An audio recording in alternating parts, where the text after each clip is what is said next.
সেই বাসায় আসলাম অর্থাৎ বাড়িতে, এটা চন্দনেশ পড়েছে। এখন এখানে আবার কুকুর আছে, আমাদের জায়গা এটা।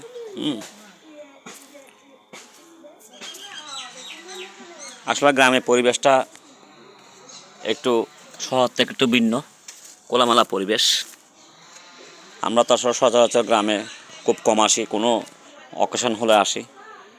এখন এখানে আমার ফার্স্ট টাইম, কখনো আসা হয়নি। আমার বিয়ের পর থেকে ওনারা আমাকে নিমন্ত্রণ করতেছে, কিন্তু আমি মানে সময়ের অভাবে বা পারিপার্শ্বিক কিছু চিন্তাধারার কারণে আমি আসতে পারলাম না। তাই ছেলের মেয়েদের যখন স্কুল বন্ধ, তো এবার তো ট্যুরের মধ্যে কোনো কারণে যাচ্ছি না, কক্সবাজার, বান্দরবন বা সাজেক। তো চিন্তা করলাম দেশের সার্বিক পরিস্থিতি যখন ভয়াবহ, এই অবস্থায় মাসির বাড়ি হলে অন্ততপক্ষে কি ঘুরে যাই। অর্থাৎ আমার শাশুড়ির বোন, আমাদের কুকুর ছানা, এই যা যা।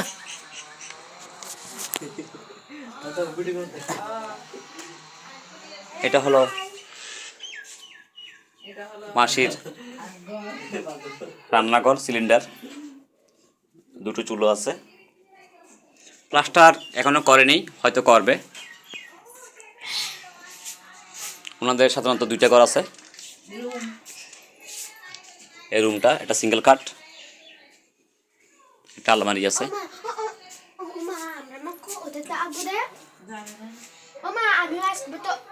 আসল রুম। গ্রামে তো সাধারণত এরকম ঝুলানো থাকে, হয়তো ল্যাব। মাসির একটা সেলাই মেশিন আছে, ডাইনিং টেবিল, এটা একটা রুম।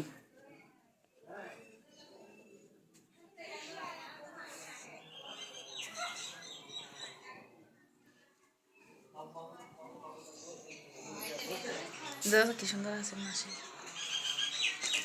এবং এটা হলো মাসি এবং মাসির হাজব্যান্ড, ইয়াং থাকছে আর কি। হ্যাঁ,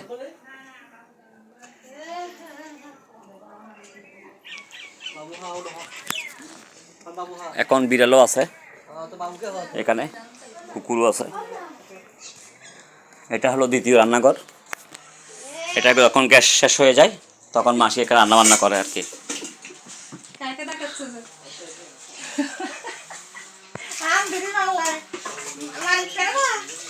না, মাসি ভিডিও করে দিই।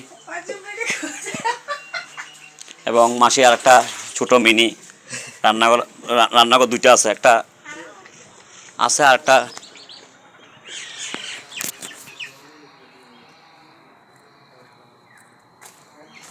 এটা ওয়াশরুম।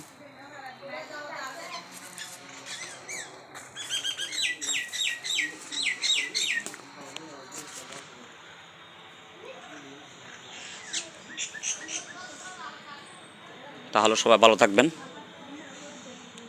সুস্থ থাকবেন, সবাই নিজ নিজ দায়িত্বে সতর্ক থাকবেন।